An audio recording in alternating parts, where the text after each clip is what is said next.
A paz do Senhor, queridos internautas, é com alegria que estamos aqui mais uma vez. Nós somos da Superintendência das Escolas Bíblicas Dominicais da Assembleia de Deus, Abreu e Lima, na presidência o pastor Roberto José dos Santos. Louvamos a Deus por essa oportunidade de poder compartilhar um pouco mais da Palavra de Deus. E hoje, como prometido, nesse canal que os queridos internautas estão agora acessando, que é o EBD na net, estamos estudando agora a segunda lição. Eu vou ler aqui, vou apresentar. É a criação dos céus e da terra. O texto áureo diz: pela fé entendemos que os mundos, pela palavra de Deus, foram criados, de maneira que aquilo que se vê não se foi feito do que é aparente. Isso está lá em Hebreus, capítulo 11, versículo 3. E a verdade prática da lição diz: a primeira grande verdade da Bíblia é que Deus criou os céus e a terra e o ser humano. Que coisa importante. A leitura bíblica em classe não está no livro de Gênesis, apesar de estarmos tratando sobre uma temática no livro de Gênesis, mas estamos com a leitura bíblica em classe em Salmos, o Salmo 104, versículo do 1 ao 14. Mais uma vez estamos juntos com nossos colegas aqui, o Marcelo, que ele é o vice-superintendente, o nosso querido irmão Sóstenes, secretário. Amém, graças a Deus. Na lição passada, eu acredito que os irmãos estão bem lembrados, nós terminamos mais ou menos a lição com Sóstenes falando sobre a revista que fala sobre criacionismo, e nós começamos a entrar na ideia de criacionismo. E eu queria que Sóstenes já voltasse à temática, porque o primeiro tópico da lição vai falar sobre criacionismo bíblico. E aí, Sóstenes, eu queria que vocês falassem para os nossos queridos internautas sobre justamente essa básica diferença entre criacionismo e evolucionismo e o criacionismo bíblico nessa questão. Bem, a ideia que se propaga hoje, principalmente no meio científico, é que o evolucionismo é uma teoria, é uma compreensão, uma cosmovisão científica, dotada de critérios científicos válidos, e que o criacionismo está relacionado à questão da fé, pura e simplesmente, ou seja, é uma questão religiosa, que não pode ser reproduzida, que não pode ser experimentada, nesse sentido, e que é subjetiva, extremamente subjetiva. As pessoas que acreditam no criacionismo acreditam porque querem. Mas aqueles que acreditam no evolucionismo acreditam porque há provas para isso, há evidências pelo menos para isso. Bem, o criacionismo é, pura e simplesmente, bem resumidinho, Deus é o Criador de todas as coisas. Deus é o Criador de tudo que nós conhecemos e de tudo que existe. E esse exatamente já é o criacionismo bíblico, né? Nós podemos ver em outras culturas divindades que aparecem como criadores, mas é uma criação de eterno retorno, é uma criação que segue um ciclo de surgimento, de prosseguimento e de fim.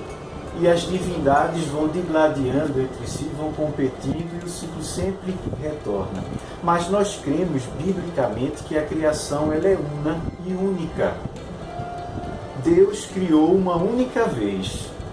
Nós vislumbramos, acompanhamos e fazemos parte de uma única história que tem um propósito específico definido pelo próprio Deus, com fatos, circunstâncias que nos aparecem, que às vezes nós nos envolvemos a eles, mas que tem um propósito definido. Esse propósito definido encontramos inclusive na própria Bíblia Sagrada. E uma boa definição para criacionismo bíblico nós encontramos na própria revista, através dos seus objetivos. Mostrar que Deus é o Criador de todas as coisas, demonstrar que por criar tudo quanto existe, tudo lhe pertence, tudo é seu. E o terceiro aspecto, o terceiro objetivo do criacionismo bíblico, levar o homem a adorar a Deus como Criador e Senhor. Agora, eu gostaria de destacar o seguinte: o criacionismo também é científico. Sim, certamente. Ainda que alguém não queira reconhecer no âmbito matemático, no âmbito físico, astrofísico, mas tem que reconhecer no campo sociológico. Porque ao longo do tempo já podemos dizer que bilhões de pessoas são afeitas a esse pensamento, estão envolvidas com práticas relacionadas à criação vinda de Deus e, minimamente, deve-se ser objeto de estudo das ciências sociais. E um estudo com seriedade. Então as pessoas, alguns descomprometidos, infelizmente surgem pessoas que estudam muito, são cheias de cabedal, são reconhecidas no mundo acadêmico, mas querem desprezar o criacionismo porque está relacionado à Bíblia, querem negar a Bíblia, querem negar a razão de fé, e negando razão de fé e negando Bíblia, também querem negar o efeito da salvação em Jesus Cristo, que é o propósito aí da Bíblia, a história da salvação e o propósito também da própria criação. Revelar a obra de Deus através daquilo que fez tudo, por meio dele tudo foi feito, para a glória dele tudo foi feito, e ele é o mantenedor, Jesus Cristo. Exato. E aí é importante salientar que houveram cientistas criacionistas. Por exemplo, um deles, muito conhecido, é o Isaac Newton.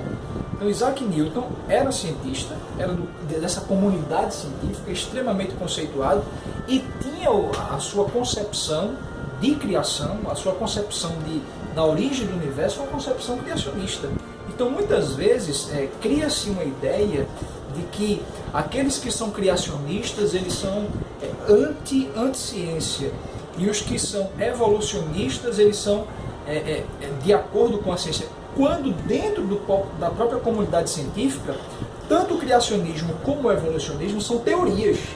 Então, o evolucionismo, que o homem é produto da evolução e etc., ainda não foi comprovado pela ciência. Então, por que atribuir o evolucionismo ou alguém que é evolucionista a uma pessoa que é puramente científica, quando na realidade é apenas uma teoria?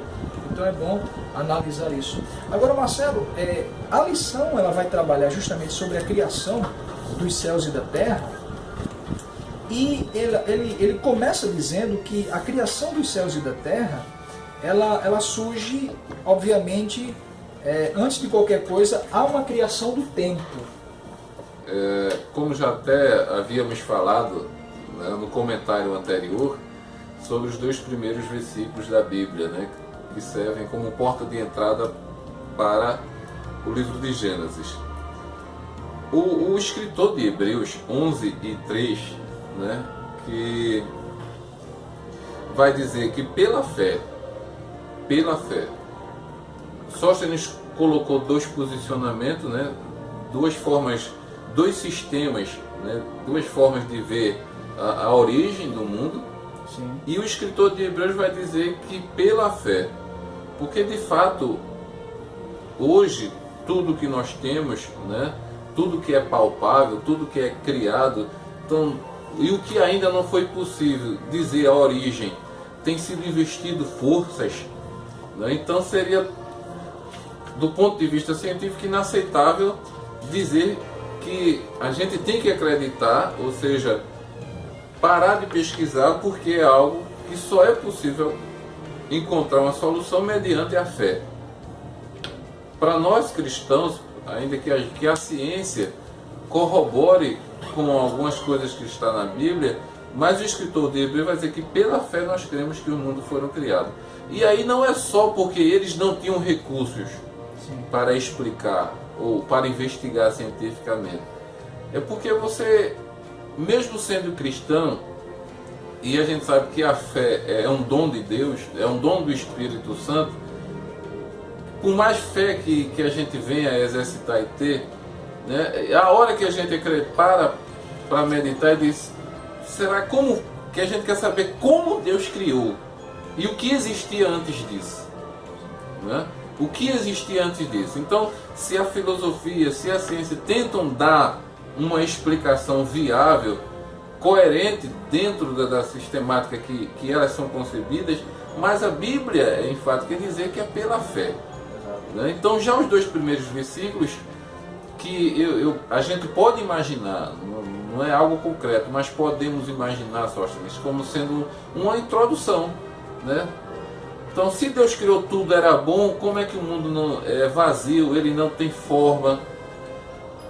Então, quando a gente vê Deus dando, né, origem às coisas, e a Bíblia vai dizer que ele criou as coisas do que não existia. Sim. Né? Porque a gente tem consciência, nada disso existia. E o que é que havia? Então, se a gente adentra esse campo, eu acredito que a gente pode ficar, como disse Joséfo, né, na antiguidade judaica, quando alguns deuses ou alguns reis tentaram decifrar, tentaram ler, tentaram traduzir as sagradas leis judaicas, ou seja, enlouquecer. Né? Então só foi possível ser traduzido pelos próprios judeus. Então, falar da origem da vida só é possível mediante a luz do Espírito Santo. A gente vai discutir, e Sóstenes colocou uma questão importante, que é o teor devocional contido nas nossas lições. Né? Então, pela fé. Então, quando diz a criação do tempo e do espaço, e já havíamos também tratado disso, à medida que Deus vai criando as coisas, ele cria os astros. E os astros vão determinar o tempo, o espaço. Né? Então aí a gente cria o minuto, a hora, vão ser dirigidos, eles vão ser delimitados rigorosamente por aquilo que Deus criou, ou seja, astros, estrelas como o Sol, a Lua e outros. Né?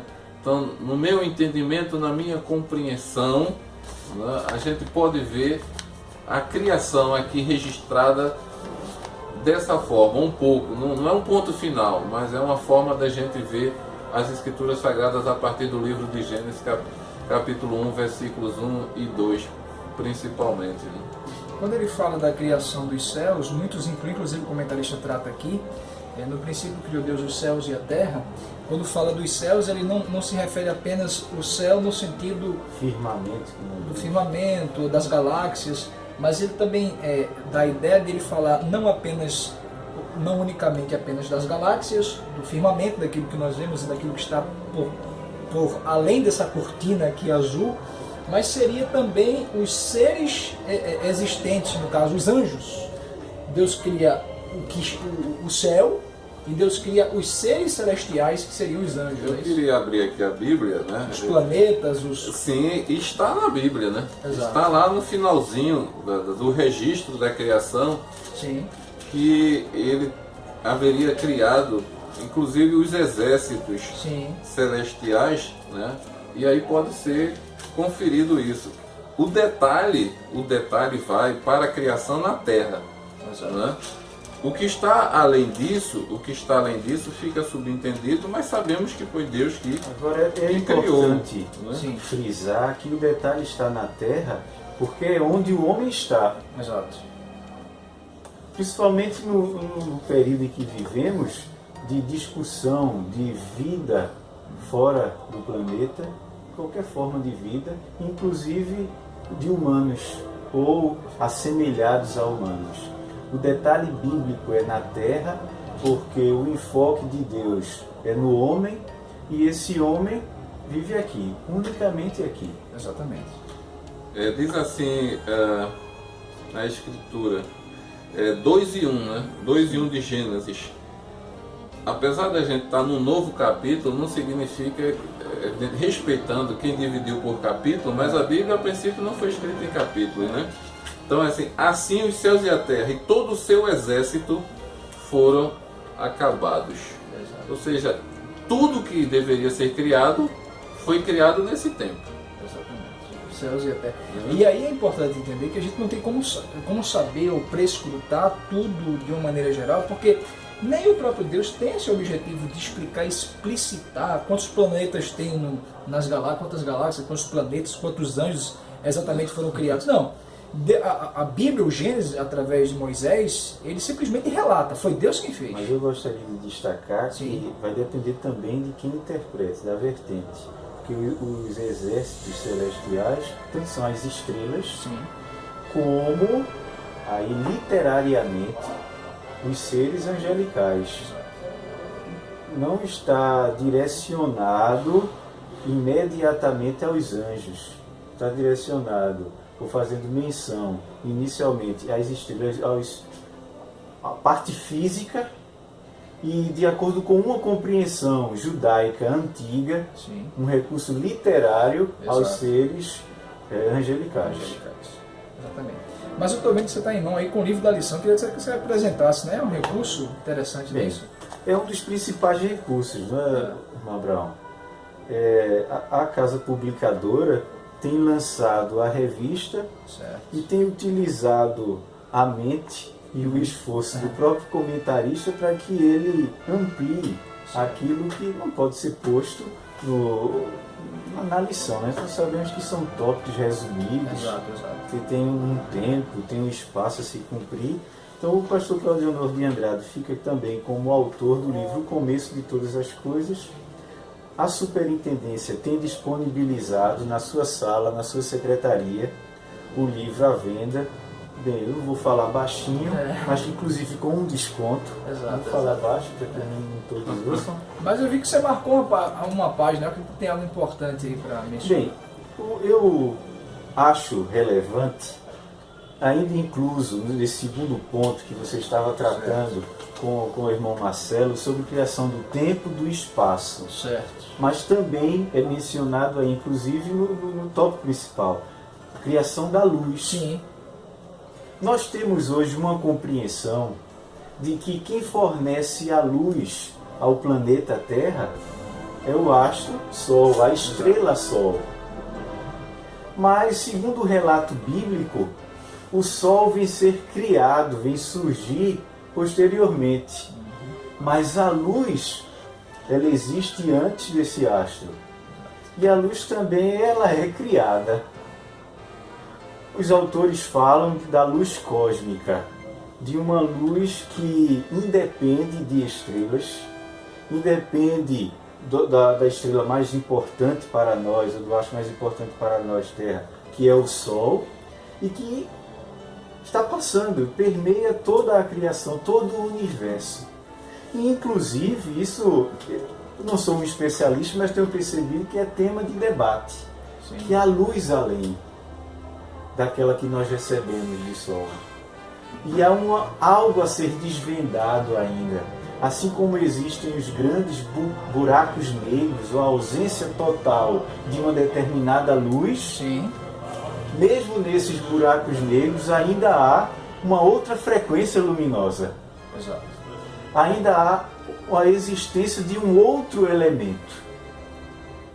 E com base inclusive no relato bíblico, nós percebemos que Jesus ele é apresentado como a luz. Não só a luz do mundo, mas como a luz da criação. Logicamente que criada a luz, mas Jesus não foi criado. Exato. A compreensão de Jesus como luz é que vem à nossa mente como um paralelo. Sim. Nós devemos ter esse cuidado para não incorrermos nos erros de algumas determinadas seitas e acabarmos caindo no vacilo de apresentar o Filho de Deus como uma mera criação de Deus. Eu digo mera Precisamos porque já distinguir. seria grande coisa ser criação, mas Veja, eu queria, tanto você como Abraão, né, porque você fez quando eu estava comentando sobre a criação, você fez uma interseção interessante, que o registro que nós temos, que não transcende o que está na Terra, porque é onde o homem vive. E há pessoas, inclusive crentes, dizem e acham difícil, né? Elas testemunham achar difícil, por mais esforço que faça, acreditar que não existe vida fora do nosso planeta. Ou seja, por que Deus não haveria criado vida fora e única e exclusivamente aqui. Vida humana. Humana. E qualquer também espécie de vida, porque foi quando você disse, não, é onde o homem vive. Né? Então, se o homem não vive em outro lugar, eu acredito também não ser um ambiente propício a nenhum outro tipo de vida. Né? Então, quando a gente fala do um ambiente, eu digo, o planeta é o nosso ambiente. Exatamente. Né? É evidente que o homem não vive embaixo do mar, nem vive permanentemente no ar. O homem vive na terra, mas a terra, como sendo o nosso planeta, é um ambiente propício para o homem. Mas tem irmãos, né, líderes que achar difícil não acreditar que não existe vida fora da terra. Bem, eu até acredito na existência de seres viventes, mas esses alienígenas demoníacos, os demônios, atuam fora do planeta. São viventes de uma forma, permita a expressão, estranha. Eu não sei explicar a forma de vida que tem, até porque não tem o mesmo elemento da Constituição nossa. A Bíblia chama de espíritos ministradores, né? Unicamente. Mas, digamos, poderíamos considerá-los viventes. Sim. Poderíamos considerá-los dinâmicos, repletos de movimento, de tendência, de vontade, de personalidade. Agora, só nesse caso. Aí pode ser espiritual. identificado. Não, mas eu falo de um estilo Agora, de vida. fisicamente não. Não, mas eu falo de um estilo de vida passível de ser identificado, né? Porque como humano, não. Então, evidentemente que ninguém vai fazer uma declaração dessa, um cristão não vai fazer, ignorando a existência de demônios. Claro. Né? Ele crê, ele sabe que existem demônios. Mas o que eu falo é que quando ele faz essa declaração, ele diz achar difícil não ter outro tipo de vida além desse que nós conhecemos na Terra. Ou seja, é um cristão dando esta declaração, e eu quero saber qual é a relevância e qual é o impacto que isso pode ter no nosso meio. Bem, eu creio que o impacto seja bem relacionado à salvação, à doutrina da salvação. Quando nós abrimos mão da crença genuína daquilo que está na Bíblia, nós estamos também abrindo mão de suas consequências, dos seus desdobramentos. Gênesis já foi falado na lição anterior, que é a introdução a toda a Bíblia e a toda a história que Deus traça e apresenta ao homem de salvação através do seu Filho de Jesus Cristo. Que, por sinal, o apóstolo Pedro escreve, o Cordeiro já havia sido pensado, preparado antes mesmo da fundação, da criação do mundo, de todas as coisas. Ou seja, Deus já tinha em mente o propósito. Se alguém crê na existência de vida humana fora da Terra, por que eles foram para lá? Qual o sentido da permanência e da existência deles lá? Será que eles são atendidos e abrangidos pela salvação através de Jesus Cristo? Quando alguns físicos, os cientistas dizem que há vida fora e que há um tempo diferente do que nós vivenciamos, há um espaço com dimensões diferenciadas daquilo que nós temos, na verdade eles estão falando de seres super-humanos, que não são atendidos pela nossa realidade e que não são atendidos também pela obra salvífica de Jesus Cristo. E uma coisa importante, é pertinente falar, porque aí a gente vai contradizer, crendo nessa questão de extraterrestres, a gente vai até contradizer o relato da criação. Então eles não fazem parte desse relato. Agora, é um assunto polêmico, é um assunto que chama ativo, mas a gente tem ainda aqui mais 3 tópicos, praticamente, ou 4. Rapidamente falando, depois a gente traz um resumão aqui. Nós temos aqui no terceiro tópico, ele vai falar sobre essa questão da ordenação da terra, onde ele entra no aspecto de que o Espírito Santo na criação, o texto diz que o Espírito pairava pela face do abismo, pela face das águas. Alguns hebraístas chegam a dizer que o Espírito Santo, o termo original seria chocava, ou seja, gerava vida. E aí também tem as tarefas ordenadas, ou seja, cada dia da criação, Deus ordenou para que se fizesse alguma coisa, que se separasse algo, tal, que se fizesse, que houvesse, haja isso, haja aquilo. E aí, nessa tarefa de ordenação, entra o tópico 4, o tópico 5, o tópico 6, o tópico 7 e o 8, onde o 4 vai dizer a criação da luz. Eu acho que praticamente a gente já falou aqui, né? Essa luz cósmica. Mas por que a luz foi criada primeiro? Numa perspectiva humana falando, parece Sim, que Deus, claro. parece que Deus acende o abajur acende a lamparina para que ele comece a. Ou seja, só a gente falou um pouco disso, né? Exato. Ou seja, onde não há luz, A treva. não há vida, Uma né? vida, sim, claro. Sem luz não há vida. Exato. Ou seja, cada momento desse nos remete à pessoa de Jesus, né? Desdobra essas questões aí, né? Então, a ideia de trazer a luz. Agora, interessante, aquilo que só a gente falou está no quarto tópico e o segundo ponto, quando diz a luz inicial. A luz de Gênesis 1 e 3 não era proveniente do Sol, pois este só viria a ser criado no quarto dia. Então, percebe, houve uma luz cósmica, né, algo semelhante, e aí depois Deus começa a separar as águas da terra, dá a entender que havia água, Mas né, o versículo de número 2 já diz que o Espírito pairava sobre a só face águas. das águas. E a terra, é interessante que em versão alguma que eu tenho conhecimento, diz que a terra, a porção arenosa foi criada, mas ela vem e aparece. Exato. Ela aparece. Eu acho interessante isso, é como se estivesse abaixo já da... Não, Deus, das na águas. realidade, posteriormente vai dizer que Deus faz a separação da água, recolhendo, em seguida ele recolhe a água e aparece a porção seca, né?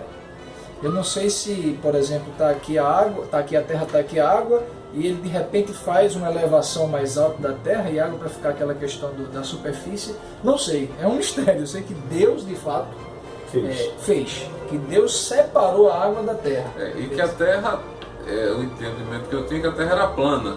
Não a plana no sentido da idade medieval. Sim, sim. Mas era uma planície e que só veio a ser mudada nessa superfície com o dilúvio. Sim, sim, sim, sim. Né? Que aí depois do dilúvio, desse cataclismo universal, é que a Terra vem sofrer danos geográficos, né? Mudanças geográficas, né?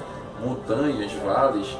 E de uma ordem muito lógica, após essa separação de águas, sejam doces e salgadas, da terra, aí a partir daí que Deus faz os vegetais. Deus cria os vegetais, obviamente, na terra, claro, óbvio. Isso ao surgimento dos vegetais e na água também, né? Então ele separa justamente para distinguir os vegetais que estivessem na água e os que estivessem na terra. Esse tema do dilúvio vai ser muito interessante, nós vamos tratar aqui agora, para tentar explicar as eras geológicas, né? Que tentam trazer essa ideia. Mas a questão é, Deus separa a terra das águas, Deus traz à existência pela sua palavra os vegetais, e aí sim, só no quarto dia, que é o tópico 7, é que vem a criação do sistema solar. Sol, lua e estrelas. E aí o texto vai dizer, e é interessante que isso permanece até hoje, a veracidade das escrituras.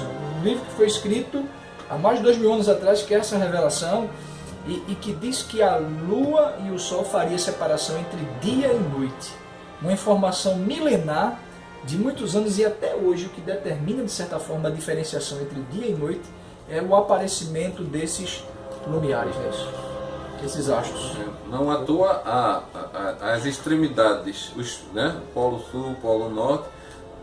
A gente sabe que a presença do Sol não é como no nosso, né? No Brasil, por exemplo, quem está ali por volta da linha do Equador. Sim. Né? Então, como a ausência da Lua, o Sol predomina em alguns momentos, em outros a noite predomina, não tem um sistema de mudança como o nosso. Necessidade devido à localização de Sol e Lua e ao formato da Terra, né? Ao formato da Terra, é em função do formato da Terra. Né? Então, nesse processo de translação e de rotação, vai haver momentos onde a noite vai predominar. Né? E num curto espaço de tempo, o dia predomina nos nossos polos, né? Onde a luz do Sol não tem a mesma incidência daqueles daqueles países que estão perto da linha do Equador. Agora, eu gostaria de fazer uma pergunta agora. Entendo, pode ficar à vontade. E quanto à questão do dia? É literal de 24 horas? Exato. A questão, aí vem permear muitas ideias essa questão do dia. Eu, particularmente, entendo ter sido 24 horas. Por quê? Porque quem vai escrever é Moisés. E Moisés, ele escreve sob uma perspectiva judaica. No caso, sob a perspectiva dele. Humana. Ou seja, da perspectiva, na cultura judaica, o dia começava quando? O dia começava, terminava ao cair do sol, e só viria começar o outro dia ao pôr do sol também do outro dia, 24 horas. Então, na vivência de Moisés e na cultura mosaica, ele que é o escritor do texto sagrado, ele, usando o termo dia, entendo que teria sido dia literal de 24 horas, dentro do contexto no qual ele vivia mesmo. É porque se fala muito sobre eras. Dias eras, não é isso? A possibilidade de que o dia é só a apresentação de um fato, Exato. de um evento. Mas não havia o transcurso dessa contagem que nós conhecemos hoje. Exato. Que, por sinal, é uma contagem descoberta, eu vou dizer inventada, mas descoberta pela cultura antiquíssima mesopotâmia, Exato. que não é estranha à realidade, ao mundo de Moisés, nem ao povo. Eles já contavam o tempo assim. Exato. Eu também sinto muita dificuldade, de assimilar a ocorrência de eras, como alguns tentam impor. Mas o que isso mudaria? Bem, eu sinto dificuldade e, para mim, mudaria na compreensão do restante. Na literalidade do texto. Exato. Nós começamos aqui discutindo criacionismo ou evolucionismo. Bem, então o evolucionismo está em que percentual correto? Porque, olha, eu vou dizer uma coisa, com essa dia e noite, 24 horas, o que determina as 24 horas? A idade da Terra. O tempo, a idade desse plano de Deus, a idade do homem, de onde veio o homem, o propósito desse homem. Bem, se os irmãos tiverem uma curiosidade de pesquisar a origem de homem, há aqueles, e na China isso é propagado. Os chineses acreditam que não são como nós. Eles são oriundos de um ser vindo do céu e que deu origem àquela massa enorme de descendentes. E isso foi propagado maciçamente sob o governo de Mao Tse-tung. Eles se acham assim, não humanos, ex-humanos. Isso até há cientistas que tentam provar através de fósseis que são encontrados assim, de hominídeos no território chinês. Então mudaria sim. Mudaria a compreensão do dilúvio. Na minha perspectiva, quando Deus cria e diz esse foi o primeiro, esse foi o segundo dia, sim, mudaria o que o irmão Abraão já falou sobre teísmo ou deísmo. Deus é sinérgico, é empático, Deus interfere ou ele deixa lá, porque se há eras, as eras resolveram tudo. Mas aí não é a era da Deus cria num período de tempo. Aí Existe criação, pelo menos três compreensões. Existe a questão de que Deus criou literalmente em 24 horas, primeiro dia, 24 horas, segundo dia, logo ele criou, ele continuou criando. Existe a perspectiva do dia-era, que esse dia não é literalmente em 24 horas, poderia ser 1 ano, 2 anos, 100 anos. Momento, né? E existe outra perspectiva, que o dia foi de 24 horas, mas houve intervalos entre esse dia. Ele criou no primeiro dia, houve um grande intervalo e criou no segundo dia. Eu particularmente... Um prazo indeterminado. Exato. Eu acredito particularmente nessa questão do dia literal. Mas, Abraão, a questão é... Mas assim, o que é o saber dia? que interfere. Não, o que é o dia para nós hoje? O que é um dia? Um dia hoje é um momento de 24 horas. Certo. Por que a gente sabe que tem 24 horas? Estudos astronômicos.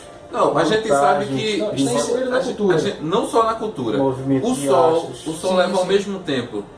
Né? A gente diz, não o Sol, né? A Terra. A Terra, Mas o processo de o rotação. Sol leva ao mesmo tempo. O tempo que ele leva para surgir Sim. é igual ao tempo que ele leva para sumir, vamos Certo. dizer. Para se pôr. Entendo. né? E hoje a gente sabe com milésimos de segundo de diferença. Certo. Tá certo?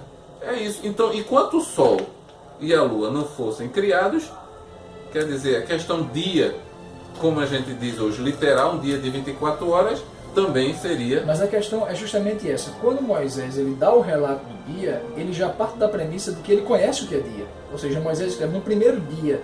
Ele está escrevendo sob a perspectiva do entendimento que ele tem de dia. Ele não dizia em um dado tempo. Ele poderia dizer, no primeiro momento Deus criou isso, no segundo momento Deus criou, aí no quarto dia, no quarto momento ele criou Sol e Lua, e a partir daí no quinto momento que foi o mesmo quando, segundo a sua explicação, não há dia, que é o movimento de astros e a consideração de Lua e de Sol. Porque ele surge no quarto Perfeitamente.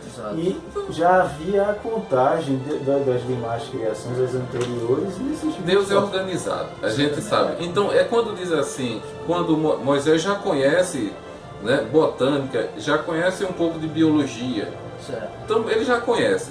Então quando ele diz o dia, né, quando a gente fala de Deus criando, é muito difícil. Por isso que o escritor vai dizer pela fé. Então quando ele diz faça-se, quer dizer, Deus pode ter dito, faça, num dia só Deus pode ter criado tudo isso. Não? Agora, biblicamente, quando Moisés vai organizar, é importante que essa ordem seja explicitada. No primeiro momento Deus cria, a luz. No segundo momento Deus faz a separação das águas. E sucessivamente. Agora, a grande questão, você usou uma frase interessante, é que Deus ele poderia, mas no meu entendimento não quis, justamente pela organização que Deus tem, por ele prezar pela organização, ele aprove organizar a sua criação desse jeito. E claro, no estalar de dedos ele poderia fazer todas as coisas. E para Deus não tem dia nem noite, né? Mas eu acredito que ele cria no sistema que ele percebe que seria inteligível ao homem. Eu me lembro de ter lido, não lembro o autor, infelizmente, mas se não tivermos de crer na literalidade, vamos ter que escolher no restante da Bíblia no que cremos ou não. Exato. Prezar primeiramente pela literalidade. Quando não há possibilidade nenhuma, a gente tem que ver uma especulação. Mas a questão estamos terminando já o nosso tempo. Querido internauta, eu já quero agradecer a sua... O momento é esse mesmo, de informalidade, de conversa. Eu acredito que isso vai fomentar também o desejo. Ele vai falar, por fim, da criação do reino animal. E aí, já é uma temática praticamente para a próxima semana, porque fala que semana que vem Deus criou o homem e a mulher. E ele vai dizer que primeiro criou os animais, depois ele no quinto dia ele cria os animais, no sexto é que ele vem criar, no quinto dia Deus cria os animais marinhos, que são os peixes, e em seguida criam as aves, porque as aves saíram das águas, interessante salientar isso. Mas aí no sexto dia ele vai criar os animais chamados selvagens e domésticos. E aí no final ele diz, no sexto dia Deus também criou o homem e esse deu início à humanidade. Que é um animal. Será que são animais também? De acordo com alguns racionais, não é isso? Queridos, nosso tempo praticamente chegou no fim. Eu quero agradecer a participação de cada um. Os nossos companheiros vão deixar assim, suas considerações finais. Eu queria dizer que, acima de qualquer coisa, nós precisamos firmar a ideia nas nossas salas de escola dominical que o nosso Deus, acima de qualquer coisa, ele é um Deus criador. Ele é o autor de toda a criação, independentemente da ciência conseguir explicar ou não, mas foi Deus quem criou todas as coisas, de acordo com aquilo que a Bíblia diz, e nós cremos na palavra de Deus, independentemente de qualquer coisa. E eu quero, de antemão, pedir para você salientar isso para os seus companheiros. Eu, mais uma vez, agradeço a Deus pela oportunidade e a gente percebe, mais uma vez, como Deus criou as coisas. É muito difícil você acreditar que isso surgiu por acaso e não das mãos, né, habilidosas de um Deus misericordioso que já projetava algo para a vida do homem. É claro, Deus precisava criar o homem para se sentir vivo? Claro que não, mas tudo foi feito para a glória do seu nome. E se você ainda não vive para a glória de Deus, Jesus Cristo Salvador, que está lá em Gênesis também, criando todas as coisas e veio ao mundo como homem para resgatá-lo à comunhão com Deus, quer fazer de você um ser para a glória de Deus. Deus abençoe. Bem, o que eu tenho percebido é que o tempo tem sido curto.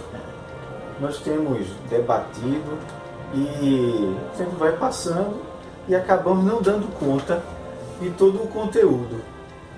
Então fica o convite para os internautas, os ouvintes, a virem participar do estudo bíblico de professores. Sim. Que não vai ser um debate propriamente dito, mas vai ser um estudo sistemático e talvez o irmão perceba que há um complemento, um ideal de complemento entre o estudo bíblico de professores e isso que nós estamos fazendo aqui. Muito bem. E o estudo bíblico de professores acontece no Templo Central da Assembleia de Deus em Abreu e Lima, todos os sábados às 19 horas. E queremos aproveitar e convidar os professores de crianças, que todo primeiro sábado do mês nós temos estudo bíblico para professores de todas as faixas etárias e você é o nosso especial convidado. Eu quero também divulgar isso aqui, ó. É o nosso adesivo de divulgação da Escola Bíblica Dominical, que diz que a Escola Bíblica Dominical é uma escola para toda a família. Você pode adquirir aqui na sala da superintendência e colar no seu automóvel, no portão da sua casa e divulgar a sua escola dominical e dizer que essa Escola Bíblica Dominical é uma escola que deve frequentar o pai, a mãe, o avô, os filhos, os netos. É uma oportunidade muito importante de nós aprendermos a palavra de Deus.